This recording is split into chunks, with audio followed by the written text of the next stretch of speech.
What is happening, everybody? You are very, very welcome to another episode of More Sales Every Single Day. And this week is a super, super special episode, as I'm sure you're aware. Whether you were joining us live in our MFA Nation group or you're watching the recording afterwards, you are very, very, very welcome. And I am super excited because I'm bringing in a very special guest to answer questions all on one specific thing, on the iOS 14 update that's coming. That apparently is the doom and gloom for all marketers, and we're never going to be able to advertise on any of the paid channels anymore with this new iOS 14, apparently so. But we'll be diving into that, and we'll be dispelling some fears, dispelling some myths, but also diving deep into some actions that you can actually take.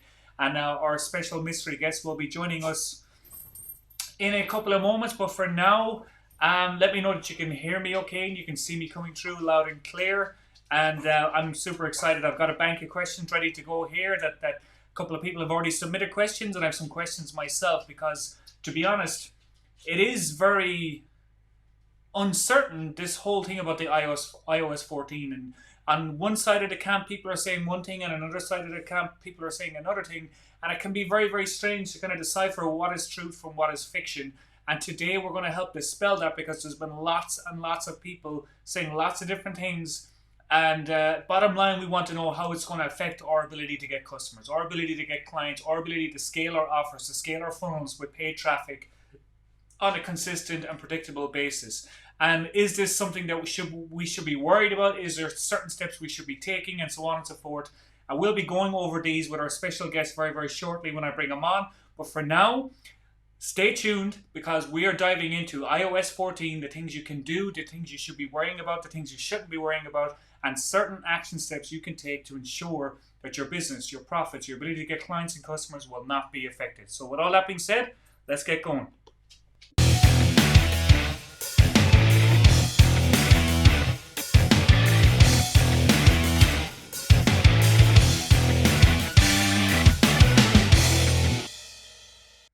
So, like I said, my name is John Mullery, and you are very, very welcome to another episode of More Sales Every Single Day. I'm Director of Marketing for Todd Brown, and today we're taking a little bit of a shift because we're answering a lot of questions we've been getting. It has been related to iOS 14, and to be honest, the diving deep into this is not our area of skill set. It's not our area of expertise. So what we decided to do is we decided to bring in someone who could actually shed light, who was shedding light for our own offers, our own paid media campaigns, but we wanted to share their expertise with our MFA Nation community as well. So I decided to bring in this expert. He should be joining me very, very shortly. All going well. Hopefully we don't have any tech problems, but we're all going to be talking about the iOS 14 changes. I have a bank of questions here on my other screen. If you do have questions, put them into the comments and we will get to your questions. I've already got some questions from people by email. I will be tackling those first. But like I said, today is all about one thing, iOS 14, and how or if it will be hampering your ability to scale your offers, scale your campaigns with paid traffic and paid media and so on and so forth. So I'm going to double check that he is joining okay. Just going to send him a quick message to make sure he can get in okay, and we will be kicking things off. Just make sure everything is okay with him. Or able to get in okay. And he should be joining us very, very shortly. And like I mentioned, to be honest, we are not just doing this for yourselves. We wanted to do it for our own selves first and foremost, but then, oh, there it is. We have our special guest is joining us. He's just cutting me off, so we will cut in. Our guest is in the green room. We're going to go on to the next scene. And here we go. There he is. Hello, hello. Hey, Dakota, how are you? I'm doing well. How are you, John? I'm very well, thank you. So I'm really excited to dive into this because we know that a lot of people in our community have had a lot of questions about iOS 14, and I'll let you introduce yourself in just a moment. But like I was saying just before you hopped on, is there's a lot of uncertainty about this. There's a lot of questions being raised, and to be honest, a lot of these questions we didn't have the exact answer for. So we wanted to bring in someone like yourself who like I said, I'll give you a moment to introduce yourself in just a second, but someone who actually lives and breathes this stuff on a daily basis and has seen many, many changes with many different platforms across a load of spectrum of different campaigns, spending millions of dollars per year for your company and everything else, and for your clients. So you've seen lots of changes. And a lot of people want to know is this just another one of those changes, or is this something that we should be crazy worried about in terms of our ability to scale our campaigns with paid traffic, get clients and customers? And I'm super excited to have you on here, Dakota. And like I said, anybody who's either watching this live or watching recording after, I have a bank of questions here, and I'm going to be grilling Dakota. I'm not going to leave any stone unturned. I've been warned to grill you to the deepest level to get the gold out, because we want to serve our community in the best way possible. So Dakota, I'll give you just a minute just to introduce yourself, background about yourself and your business and what you're doing and why we brought you on. So why should people be paying attention to you when it comes to the iOS 14 changes and everything else? Yeah, absolutely. Yeah, thanks, John. I'm excited to get into it here. My name's Dakota. I work for my company called Agexa. I'm actually the head of agency here at Agexa. We have a really fun young team, and we've been running together for a couple of years now. All kind of focused on the digital info product space, running paid traffic. And so, our company is unique in that it's two sides. We have the publishing side of our business, which kind of we partner with people who are extremely talented at what they do and help them monetize their talents and build a business around them, selling online courses. And that one, that's kind of how we started. And then, the way things change, and we saw an opportunity for helping other established business owners do the same thing. So basically, we partner with established businesses, typically in the info space, but e-com and things like that as well. And we help them scale on paid media. So we're called Agexa. You can check us out at agexa.com. And really what we're focused on primarily is how can we kind of get people from the rut that they're sometimes stuck in. Maybe it's 20K in ad spend a month, or maybe it's 100K revenue on their business, and how can we get them to the next level through paid media, and kind of building out a strategy there. So yeah, I'm super excited to dive into the iOS 14 stuff, because obviously the whole world is buzzing about what does this mean for our ads, right? How is this going to affect us? Absolutely. And before we dive into the series of questions I have, I do want to mention, Dakota is really humble. I mean, one of the things that I see with what Dakota and his team do is they take a slightly different approach than a lot of other agencies out there and a lot of other companies out there. Is they go deep, and they go what I would call into a very granular level of detail, into the minutest amount of detail can have a big impact, and they go deep with their data, with their analysis and everything else, and which is why we wanted to bring them on, because it's not just a case of they're not just another agency that will set up their ads and whoop-de-doo, we make sales or we won't make sales. There's a level of detail that you don't often see. There's obviously other agencies out there that are of a high caliber as well, but there's a level of detail with these guys that I know that they can add a lot of value to everybody in MFA Nation in terms of the iOS 14. So super excited to dive in. So first of all, the first question on everybody's lips is, well, are online marketers doomed? Are we doomed to never ever have a conversion event on our offers, on our funnels, in our paid media? So give us an overview of what this iOS 14 is, first and foremost, for people that are confused, just a little bit bamboozled, and then an overview of some of the implications of it as well. Absolutely. Yeah. So to answer the question on the head, are we doomed? No, I don't think so. We can take a deep breath on the fact that maybe we're not all doom and gloom here, but I think the real answer is we're going to have to make some changes to ensure that we're not doomed, right? As long as we can pivot. So really, what is iOS 14? Well, obviously, anyone that owns an iPhone, you're going to get your yearly update. The iPhone is always pushing out their new operating system. They call it iOS, and we're on the 14th version of that. And actually, so iOS 14 itself doesn't really make any changes toward advertising tracking, but 14.4, this minor update is where we're going to actually start seeing some changes take place. And what Apple is rolling out is called the ATT, or the app tracking transparency, right? It's a new framework that they're rolling out in order to kind of curb the negative stigma of privacy that so often comes along with mobile advertising, right? And data tracking and all that stuff. So that's what's happening. And what does it actually look like? Well, it looks like a prompt popping up on your iPhone, if you're an iPhone user, that's asking you if you're going to allow that app or that website to track your data. So it's very much changing from a everything is tracked standpoint through cookies and pixels and things like that, to now Apple making their users decide whether or not they want to be tracked or not.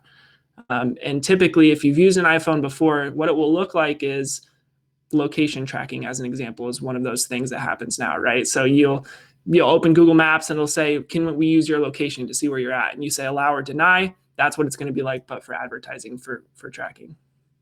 Okay, so and you mentioned there's certain steps we can take, and we'll dive into those steps a little bit later on. But something that was initially on my mind when I first came across this, and it's probably on a lot of people's other mind, and the default go-to that people go to when it comes to this big update and this big change is Facebook. But the reality is that it's not just Facebook that's going to be affected, right? Or is it just Facebook who's going to be affected? Or is it all media platforms that we should be taking into account here? Right. It's not just Facebook. I think Facebook is in the spotlight right now because they're really the first to address it. They're the first to come out and say, hey, we don't agree with what Apple's doing. And Facebook has actually been very forceful about that. They've been saying, privacy is one thing. We agree that privacy is good, but we think Apple's got some underlying motives here. That's kind of Facebook's approach on it. They're saying, hey, pretty sure Apple's going to not follow these rules if they ever come out with an extensive advertising platform, right? And so that's sort of the reason why Facebook is in the light right now, is because they have taken a very straightforward approach, and they're also rolling out a lot of features right now to help us prepare for this to actually, rubber to hit the road, so to speak. But no, it's going to affect pretty much anything that uses data to track, purchases. So I'm talking Amazon, right? Any paid media platforms, any app-to-app communication that happens currently is going to be affected as well. So that could be as simple as, Instagram talking to Facebook about a post that you clicked on. Like, we don't know how all that's going to be affected, but it definitely will be. And when, in terms of a timeline, when do you see the real kind of impact of this? I mean, iOS 14 is available now, and there's this 14.4. I haven't got it on my phone or anything. I don't know if it's actually come out yet. So when are we going to see the impact of this? Because every time we go into our ads dashboards, there's this notification from Facebook that's very it's nearly written in code that it's not very clear what they're trying to tell you. They're saying there's some change coming, but they're not really giving you much guideline.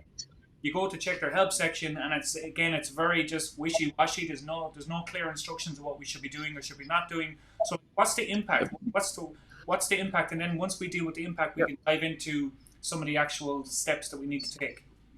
Yeah, absolutely. So the impact, it's a really good question. And the funny thing is, Facebook has a lot of help articles on this, and there's some good resources you can find. But the general consensus right now is that we don't fully know what the impact will be. And so we'll know more. I think that you asked for a timeline. I think we'll know more probably by mid-year. Right now, the only people getting that 14.4 update are people with newer iPhones. That's where it typically rolls out first. And even still, I have the 14.4 update. I updated it just the other day, and I'm not getting that prompt yet, the privacy prompt. So, it's really a matter of what percentage of the market share of iPhone owners have that update, is the first question. So typically, newer phones won't get that update. A lot of the older generation who stays with the iPhone 6, 7, 8, 9, 10, whatever, they're not going to probably worry too much about that update. So it's really a matter of when the majority of the market has a new iPhone, so they bought next generation and or they update their phone, right? Then we're going to see the big impact from mobile advertisers in particular. But that's just what I'm talking about, tracking and data and stuff like that. But right now, there are very real changes happening to the Facebook platform itself in order to kind of get us set up and prepared for this. So when you're speaking into the warnings you're seeing there. Those changes that are happening right now, just quickly. Yeah, absolutely. So you mentioned, John, you open your Facebook business manager and it says, warning, this, right? So there's a few things that are happening right now, and really top of mind is that they're moving into a different way to track events on your Pixel. So right now, up until this point, I know a lot of advertisers who have relied pretty heavily on using lots and lots of custom conversions, lots of custom events, right, in their Facebook Pixel, so that they could get real granular insights on what their ads are doing. That's all changing here in the next month or so. Actually, Facebook is going to be limiting us down to 8 events. And so that's the primary change that people are going to have to start getting ready for. And really the only other one that they're Or is sorry, go ahead. that eight custom conversion events? So we set up a custom conversion, or is that eight events in total, like a purchase event, add to cart, initiate checkout, or is it like when we set up, oh, they've hit the thank you page, they've hit the upsell page, or whatever the case is? It's both. So custom conversions and standard events both count in that eight conversions. So as of right now, that's what Facebook has let us know. And there are really there are probably some steps forward that make the most sense, knowing that there's going to be a limit of 8, right? When you mention add to cart, lead, checkout and purchase, right? If you kind of make your funnel systematized so that those 8 events are all very important to you, and they're prioritized, then you'll be okay. But if you have 50 custom conversions right now and you care about each of them, then you're going to have to make some decisions here in the near future on which of those 50 are your top priority, right? And you might need to restructure your tracking a bit as well. And so those eight conversion events. So say if we had standard conversion events, like I mentioned, so we have like lead, initiate, checkout, whether it's add to cart, purchase, and couple. If we have those standardized, are those 8 events? Can they work across multiple offers, multiple funnels, as long as we have them standardized? Yeah, so the way that they're limiting it is on domain. So you can have basically 8 events per domain, and I'm not speaking about a subdomain, right? An actual domain. So basically, if you have more than 8 events on your pixel and on one domain, then you will have to start trimming those down. The idea that Facebook is pushing, and I somewhat agree, right? I think there's testing that needs to take place before we fully know the answer, but they are basically saying, hey, our pixels know what leads look like. Our data, we know what a view content should cost. We know what an add to cart should cost. We know what a purchase should cost. So the theory is that if you have your 8 events set up and you're pushing through the correct conversion values for those 8 events, let's say it's a $10 product that you're selling and you're pushing through a $10 purchase, then the Facebook pixel should be able to learn, theoretically, the same way that it would if you had a custom conversion set up for that same purchase. Okay, so then there's two kind of follow-on questions I want to dive on from there. So first, Yeah. the first one is well, if we actually take a step back, and like Todd has taught me this from day one, is like before we analyze a problem, let's take a step back and actually look at the problem as a whole. And if we look at the problem as a whole before we get into the 8 custom events or the 8 pixel events or whatever the case is, but when we take a step back and actually analyze how much of our audience are going to be affected by this. So if we take it, I don't know the exact statistic, but if we take it, say 30% of our traffic is going to be iOS traffic. But within that 30%, like you said, there's going to be only a certain percentage to actually get the update in the first place. So Yep. the reality is, and I don't want to sound like, harping on about Mr. Positive here, but the reality is that the actual impact from an iOS point of view might not be as big as people are making out to be. And then second, Yep. the bigger impact is not having your 8 events lined up the right way. You're exactly right. Yeah. I mean, really, if you're thinking about it in terms of a timeline and who the data is being affected, yeah, this iOS 14 update is probably not going to make a big difference on most of your businesses, at least until 2022, right? When maybe more people have downloaded it. However, there are plenty of advertisers out there who advertise mobile apps, right? Or advertise products that perform better on iPhone, for whatever reason. And so those are the people who should really take note here and kind of start thinking about marketing strategies that don't rely so heavily on tracking data. But for the rest of us that are, we're just using Facebook and Instagram ads pretty, moderately, I would say it's never really going to be above 50% of your audience that's iOS users. And of those 50%, you're right, it's going to be a pretty small fraction of those. But that does not change the fact that we do have to adjust and compensate for the way, Facebook platform is changing here, and make sure that we have a foolproof strategy that's going to be long lasting. Okay, so and let's dive into that for a little bit. So the first thing that when I logged into the Business Manager someday last week, I seen that big notification that didn't make any sense to me. I followed it through and I read one of the help articles, and one of them, the only real kind of tip, if you want to call it a tip, that stood out to me was verifying the domain. So that's immediately we went and we verified our domain, and like just putting a bit of code on the page. But before, like, that's obviously that should be something that everybody looks to do. So apart from that step, is there any other steps that you would recommend that people would take to start getting into line with these changes coming? So obviously verify domain, but is there anything else that we should be looking to do as well, from say, okay, like ground zero, everybody should be doing this?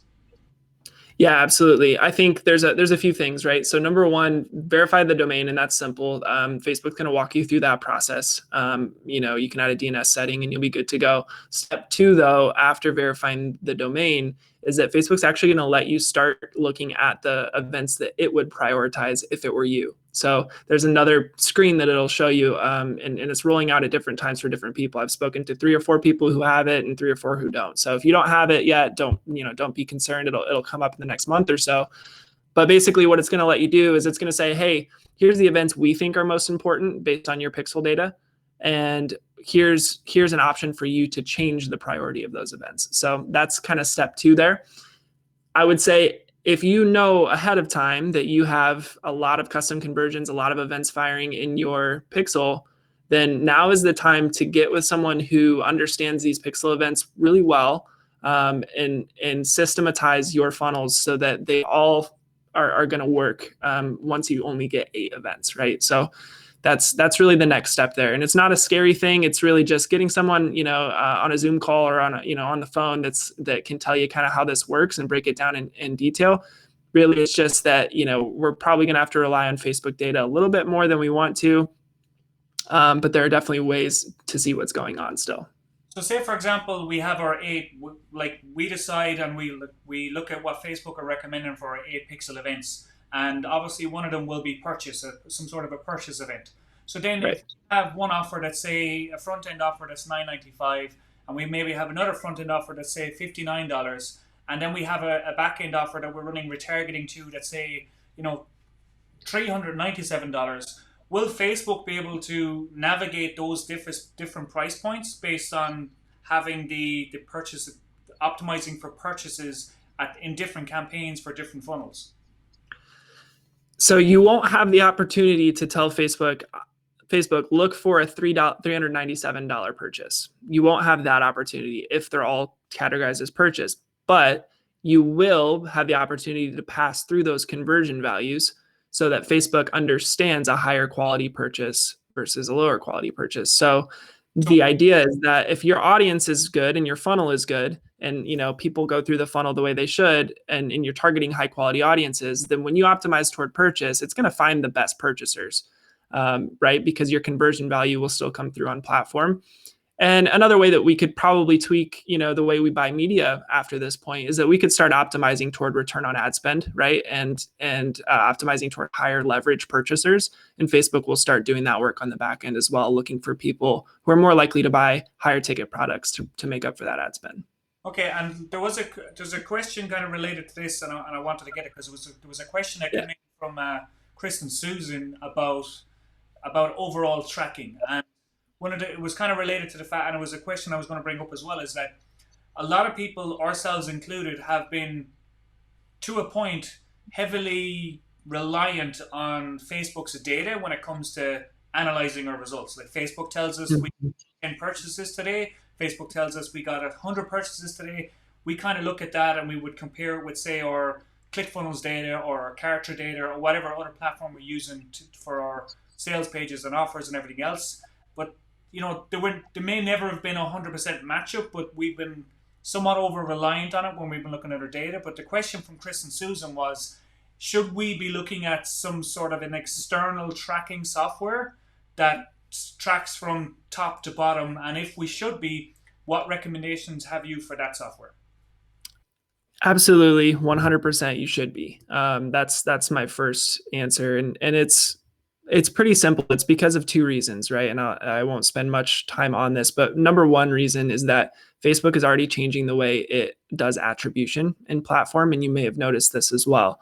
If you're running media on Facebook right now, they have changed their default attribution from the 28-day click model, which has been kind of what they've showed in platform for the longest time, to now a 7-day click model. And so right now we're going through this issue. If you're using Facebook and you're relying on Facebook data to tell you how your ads are doing and how much money you're making and things like that, then you're actually probably underreporting what you're actually doing at this point, because Facebook is changing those conversion windows and they're taking it from 28 days down to 7 days. So now if someone interacted with your ad 26 days ago and then purchased yesterday, Facebook no longer will tell you that, right? So that's a major change that's happening, and it's actually rolled out on the 19th, I believe. So you probably have already seen a little bit of that happening.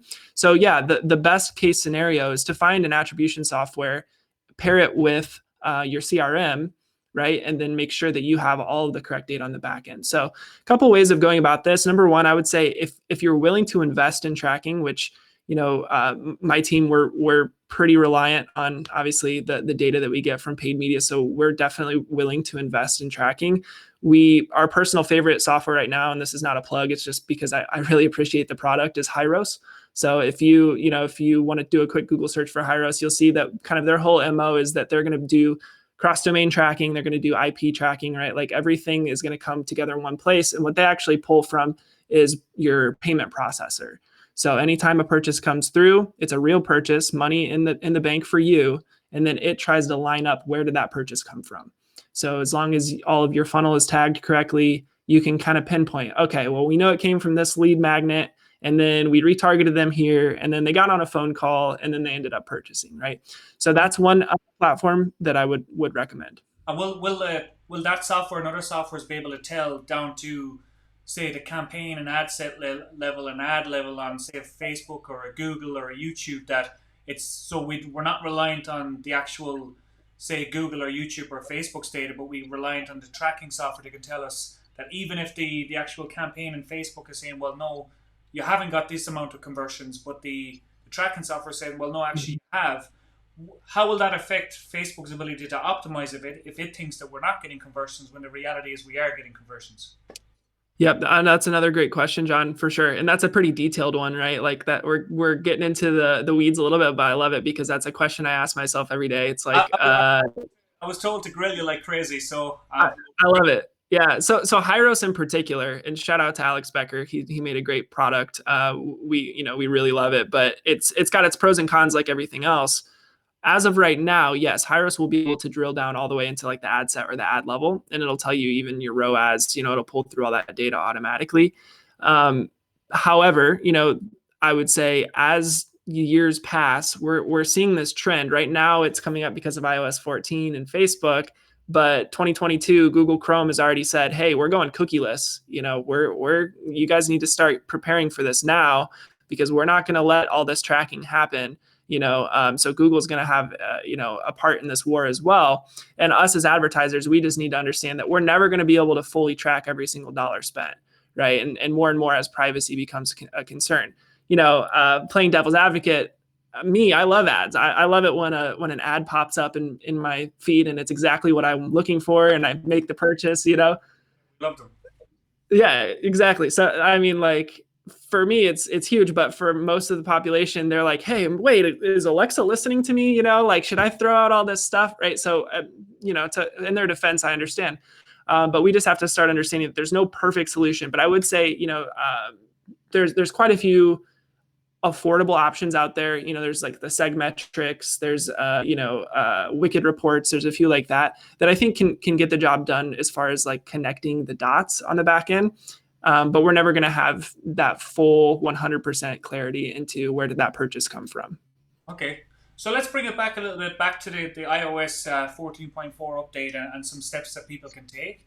One step that I've been, researching and playing around with and testing things out is in our placement targeting when we're actually running our ads, and splitting up the platforms. So splitting up by desktop and mobile a lot more granular than I would have before. So say taking out iOS and having that in its own separate campaign. I mean, is that something that you're recommending doing? And are there any other steps that you recommend people can take as well, just so they can be a little bit more comfortable with these changes as they come? Yeah, so we can split this into kind of two parts. I think the media buying strategy first is kind of what you're mentioning, and then maybe we can talk about what recommendations on the marketing level as a whole we could do as well. So As far as media buying goes on Facebook, even Facebook doesn't quite know what is going to be affected and what's not. But yeah, as of right now, if you want to be safe, while you have the data, not saying that it's definitely going to go away, but while you do have the data, I would go into your Facebook account and do a breakdown by every possible data metric that they let you break down. So talking about location, device, platform, gender, age, all of these good things, because there is a lot of speculation out there that we're not going to have the ability to break down by nearly as many demographic categories as we have up to this point. So I would definitely export all of the data that you possibly can at this point. Give yourself a jump start, coming into this next year, and start practicing testing out new audiences, testing out new platforms, testing out new demographics, because really the reality of it is every single offer is different. Once you kind of find that sweet spot, maybe you find that you don't need iOS, to hit a profitable ROAS on Facebook. I would say that's probably not going to be, probably not going to be the most common occurrence, because there is quite a pretty large population on iOS, and depending on the demographic you're going after, may or may not work, but it's definitely worth testing. I think in line with that is that Facebook is pushing us toward, as advertisers, pushing us toward trusting the algorithm a bit more, and consolidating down these events is a way of doing that as well. You've seen dynamic creative, you've seen CBO campaigns over the past few years, and all of these steps are kind of pushing us toward make sure that your offer is good, make sure that your product is good, and then turn on the budgets and the rest will work itself out, right? That's kind of Facebook's approach on it. So I will just say any sort of that the granular breaking out that you're doing, it may work in the short term and it might work in the long term. But what I've seen is it does increase CPMs and it does make it a little bit tougher for longevity in your marketing campaigns. Okay. And then you mentioned something from the marketing point of view, but Yeah. before we dive into that, just related to the media point of view as well, in terms of do you see, like, as marketers, because we're always looking for those conversion events, we're always looking, our job, generally speaking, is acquiring customers on the front end and then, adding more value and sending them in the back end. That's essentially our job as direct response marketers. But do you see a move or a shift towards less conversion focused events? So like the more video views campaigns, more landing page views campaigns, and not so much landing page views campaigns, but more events that Facebook can actually track very easily because they're kept on their own platform. Absolutely. Yeah. So there's definitely I think quite a bit that we as direct marketers can do, in terms of getting our brain out of the conversion only mode. Not necessarily that I'll put it this way. I don't think you're going to definitely see a ROAS day one when you run campaigns like that, right? But a really strong media buying strategy is going to involve a lot of potentially gaining traction through those types of campaigns, right? So, more and more we're getting into this influencer age where, direct response marketers have a unique challenge now, because even if our ad is killer and the offer is really good, we still have to build authority on that front end, because people do research now, right? It's not quite as simple as maybe, back when Gary Halpert could send a really killer letter in the mail and, tons of people would just send money in.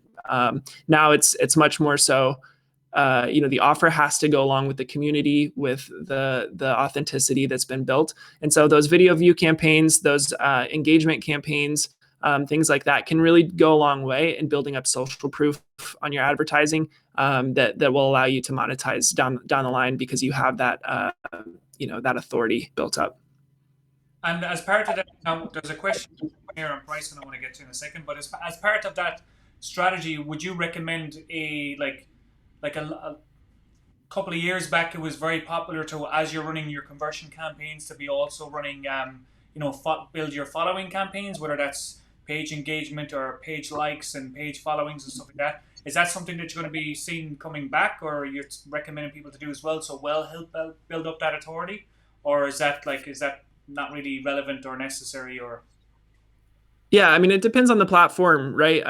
So Facebook organic obviously has been attacked time and time again through the years, and it's sort of the same deal now of, even if you have a pretty strong organic following on Facebook, your organic posts are not getting much reach. It's different though on new platforms. If you have an offer that might convert well with younger people, TikTok is a place that you definitely should be, right? There's other organic methods of gaining traction now that didn't exist 5-10 years ago when that was a common strategy. So I would say as far as building a following goes, paid advertising is not the best way of doing it, in my opinion, because those followers probably won't be the type that are very loyal if they're just interacting on one piece of content. However, it is a very good idea if you're building up the advertising, social proof. So, one common strategy would be post ID, right? A really good Facebook post and ad that you really believe in, running it as an engagement campaign side by side with a conversion campaign. That way, the authority is built up there. Okay, and we'll jump back a bit to just to answer the mayor's question. I think it was related to the high roast pricing. Do you know what kind of pricing that comes in at, or I think Yeah, not related to that. Just give some clarification in the comments, but I think it's related to pricing of high roast. yeah. So it's got a tiered approach, and I don't know all of the tiers, but they do. Alex Becker, we don't want that. What's that? Turn it into an advertisement for Alex Becker, and we certainly don't want that, do we, Alex? Yeah, exactly. No, it's I don't know. I'll say this: it's pricey, right? And so you have to be pretty all in on your desire for tracking. But their claim over there is that you'll have enough insight from your advertising data that you'll make the money back, right? So yeah, again, not an advertisement, but I can do some more digging there too, if need be, John. But I think they actually price it by revenue. So, they since they're connected to their payment processor, if you're at a certain threshold of revenue, you're at a certain price point. If you're above that, it's a different price point. Okay. Yeah. So you mentioned a shift in strategy from obviously we talked about the media point of view, but let's dive in from a marketing point of view and like what's the bigger picture here? What's the bigger picture strategy that people should be looking at in terms of okay, yes, there's changes coming from a media point of view. Yes, there's changes coming from a tracking and a pixel and a conversion point of view. But what can we be doing from a strategy point of view on the marketing side to really mitigate that? And what are some of the things that you recommend clients do as well?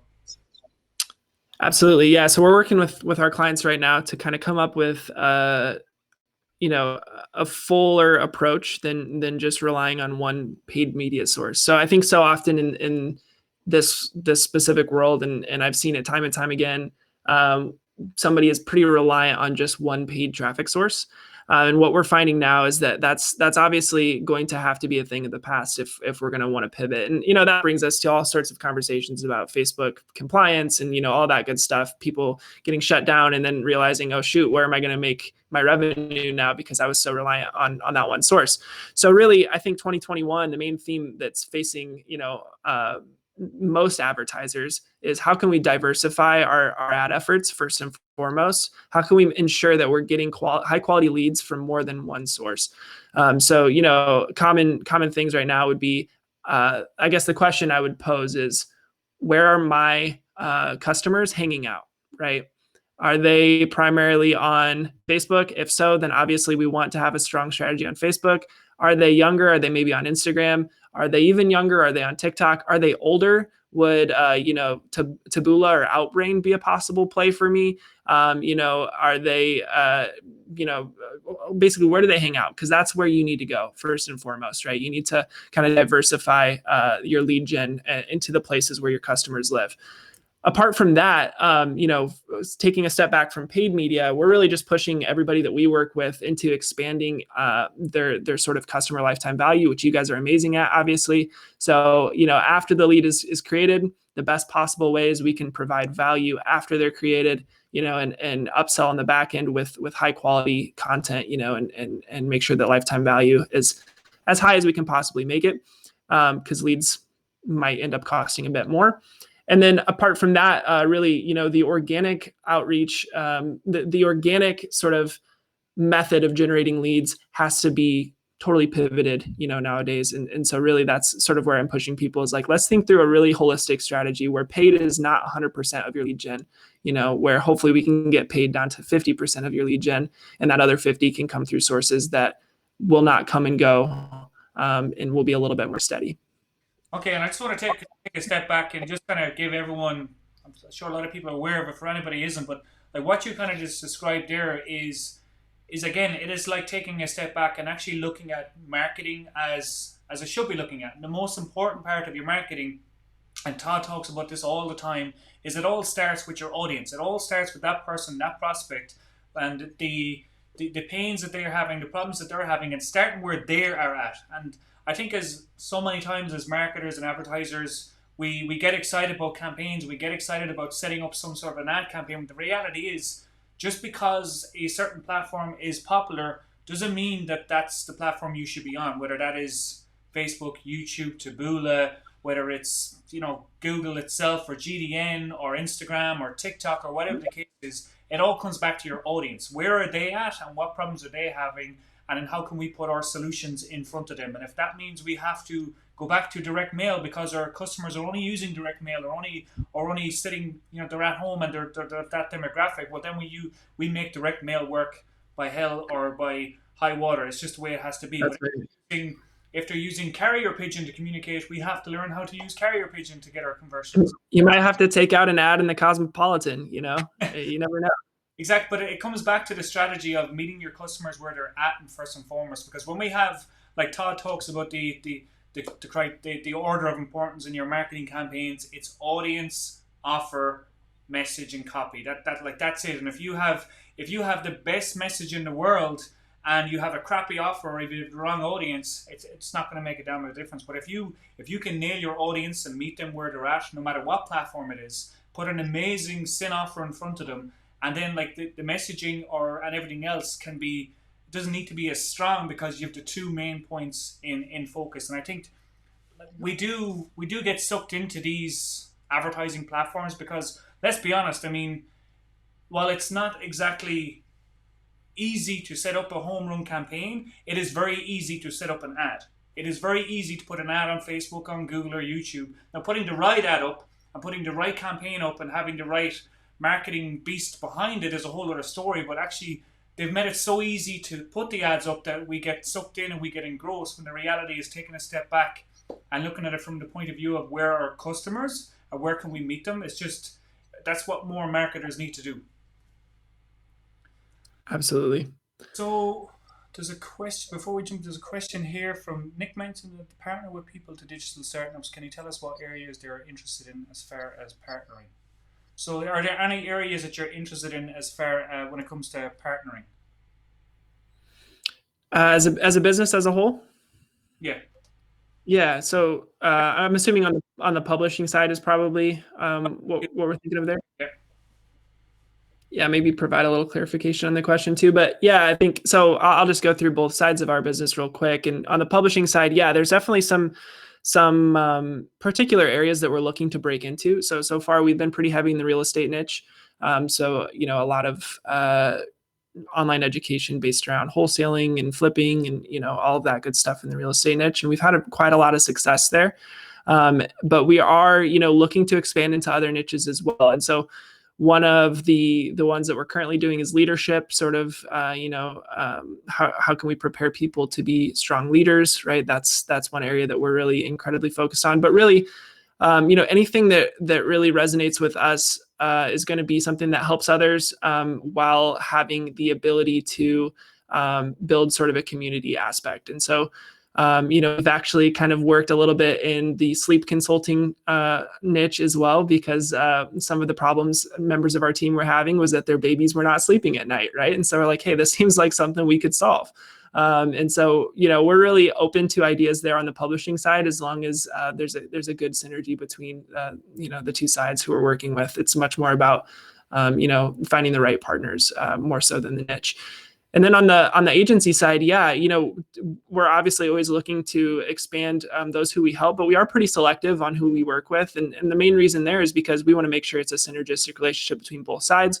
And so, yeah, primarily right now we're focused on people selling digital products. That could be online courses or, any sort of online material. But we also are in the e-com space as well. So any sort of physical product that's shipped as well.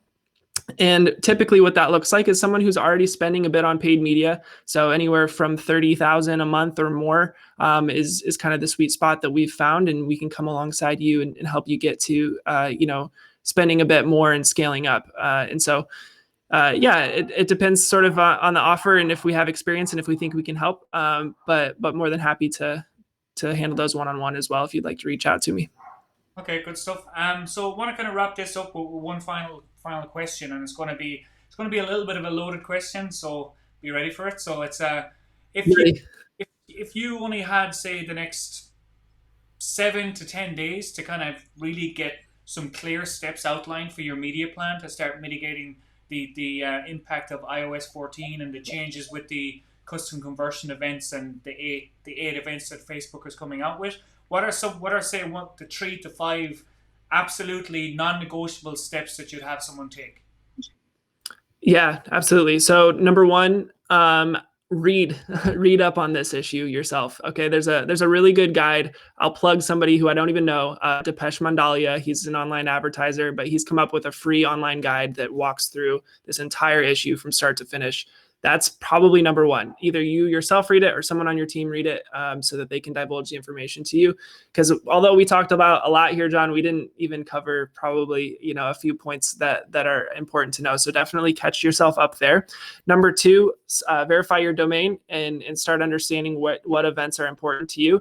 And then number three, what I would say is export all the data you possibly can from Facebook platform, from your CRM, from any tracking that you do, and start piecing together, where do my clients come from? Where are these customers coming from? Where are they hanging out? What are their ages, their demographics? Do some persona research. And really that's going to be the first step to understanding, okay, here's what's worked for me. Now, what is going to potentially work for me in the future? Do I need to pivot? Do I need to change what I'm doing, or am I going to be okay? Because many of you out there are going to be just fine with similar strategies than you're doing right now, just going to look a little bit different. Some of you, maybe you don't fully understand where your clients are making purchases. Maybe your clients make purchases only on the iPhone, in which case you're going to have to do a little bit of pivoting. But the first step is to actually break down that data, get an idea, hire a data analyst if you need, or an outside agency to come in and help you break it down. But really, you just need to get a clear picture for where your customers come from. And then if it were me, going from there, it is me, right? In my agency business, and what we're doing is we're diversifying, right? So we're hiring people on our team who are specializing in new platforms, who can get us, a very thorough understanding of what works for who, and so we're diversifying our ad spend, and we're also focusing a little bit on like the creative side as well. So we're getting better at branding and at building authority and website design and things that will last. What's that? You're not allowed to say the B word. Yeah, I know. That's the thing, man. Yeah, well, that's the thing. I mean, it's true, right? Like, it's not a popular thing in direct response marketing, but it is something we have to start thinking about. I'm not saying put money into it by any means, because I never have, and I probably never will, but we're thinking about, how does this affect our campaigns? Is there anything I can pull out from this new generation and what's happening there? So yeah, that's sort of my approach to it. And then, at the end, I think the silver lining here, I'll end with like a silver lining, is that people are scared potentially of these changes. But what I'll say is there's always going to be another new medium that we can advertise from. And as long as we are at the cusp of what's going on, we're going to be just fine. And I know everybody in this group is, because of people like you, John, spreading the word. And so, my main thing is, this might open the door for Apple ads to be a really killer platform, whenever they start unveiling that, and maybe we'll make millions of dollars there. So, there's always a silver lining. I have two predictions on that, and then there's a question I want to cover as well, just before you go. I've said this for a long time, and one of them is that I truly believe that in the near future there's going to be Netflix ads, because Netflix can't sustain the amount of profit that they have to generate to appease their investors with just getting more members. They're going to hit that ceiling. I think they're starting to hit that ceiling already, and I firmly believe they're going to start adopting a YouTube advertising type model, because they'll have to, like, skippable ads or something like that to really kind of drive their revenue further. So that's prediction for me. But also with the Apple ads, I do think there's something underlying with this whole iOS change as well. You said it as well, that you think that they're doing this for a reason, and they're, like you said, when you presented to our top one folks, that they're a profitable company, they're a for profit company, and they want to generate more profit, and they know that they can leverage all the data that Facebook is leveraging, and they can make a lot more money from it. So I do feel there's going to be something coming from Apple in the future as well, in terms of whether it's advertising or some other sort of a platform that we can tap into. Before you go, Dakota, there was a question from someone in the comments about what is the name of the guy who wrote that report again? Depesh, Depesh, and then last name is Mandalia. I think if you look up just iOS 14 guidance for Facebook advertisers, it should pop up. It's one of his lead magnets or whatever. But yeah, very, very good report. It's thorough. It's 56 pages long, but it's broken out in some good detail there. Really quick, I like your Netflix idea. One thing that people might want to get into, Hulu is already actually doing that. You can get on the Hulu ads platform and kind of just poke around and see what they're doing. It's really cool stuff there. Let's check it out. Cool. Well, Dakota, thank you so much for your time, and thanks for sharing a lot. I know we went deeper than we probably planned to go, but I wanted to really add as much value to our MFA Nation as possible. These guys are our community, and we want to serve them as best as possible. So thank you so much for sharing. Thanks for going deep into the insight, and I'm sure I'll be speaking to you soon. Absolutely. Yeah. Have a good one, John. Thanks, everybody. Cheers, Dakota. So, guys, hope you enjoyed that. I thoroughly enjoyed grilling Dakota and going deep into the iOS 14. And it's not just iOS 14 as we were talking about. There's a lot of other changes coming.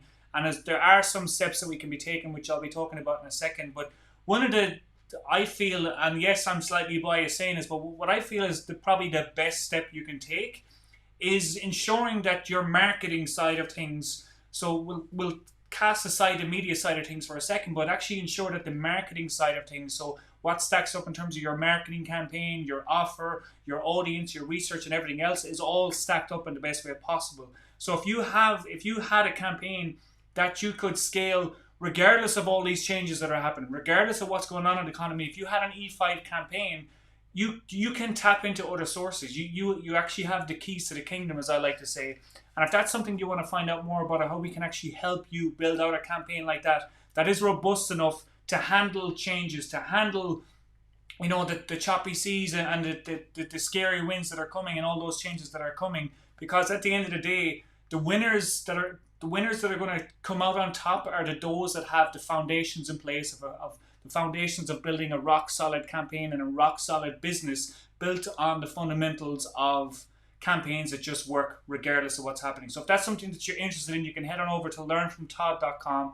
You can book a call with one of our E5 strategists, and they can bring you through our process that we're using to help our clients scale brand new campaigns, scale existing campaigns, and build out the type of campaign that can essentially bring you new clients and new customers regardless of what media you want to use, because it's built on a foundation of starting with that customer number one at the beginning, starting with their wants, starting with the problems they're having, and then presenting the right solution to them in a way that just makes you the best solution for them possible. So if that's something you're interested in, you can go to learnfromtodd.com.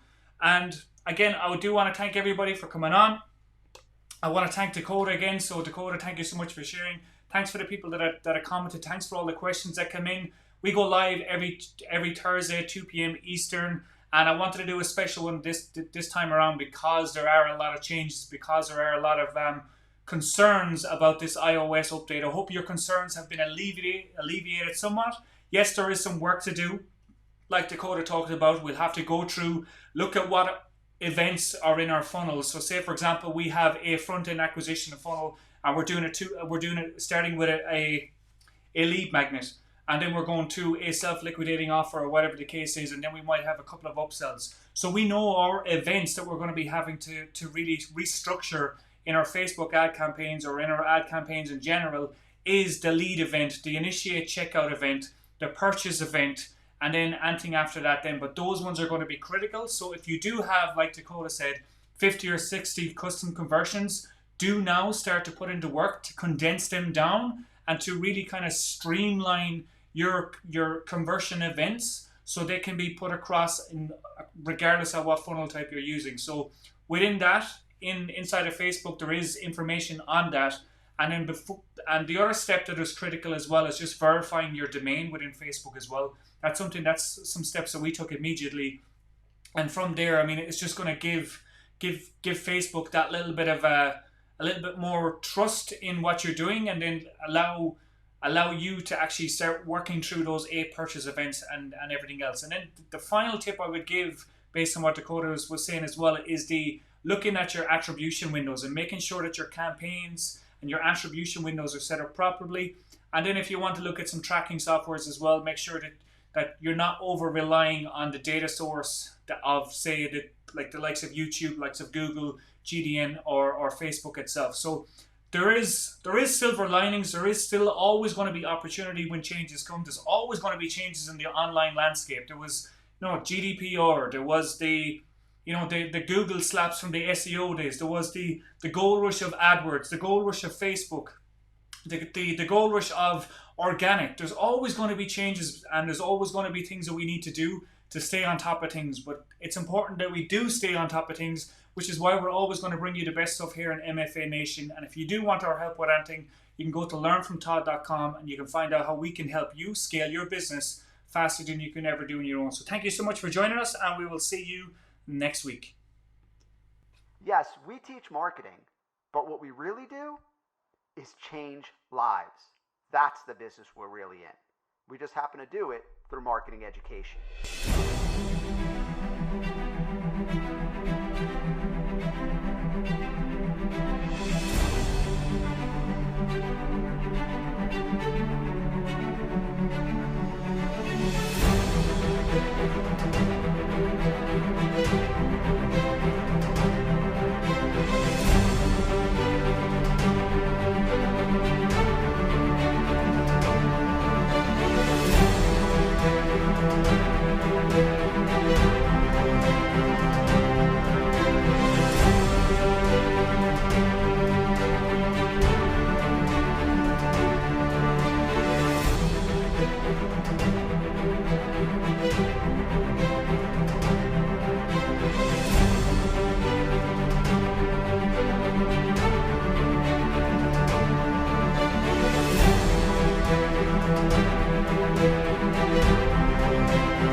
Like, people ask me all the time, they say, well, why don't you just go out and sell some widget, man? And look, I can. There's no doubt. But what excites me more is to know that I get the good fortune. I'm blessed to just be able to give to other people what it is that I've learned and watch their lives change. Right? We communicate with real people every day with real dreams, real families, real fears, real needs. Or when somebody posts a picture online of something that they just bought their spouse, a MacBook Pro, or even cars, or we see somebody that is moving into a new home, or maybe their first home that they've never owned before. And I just know, man, that we're changing lives. There's just something, man, about seeing other people soar that juices me up.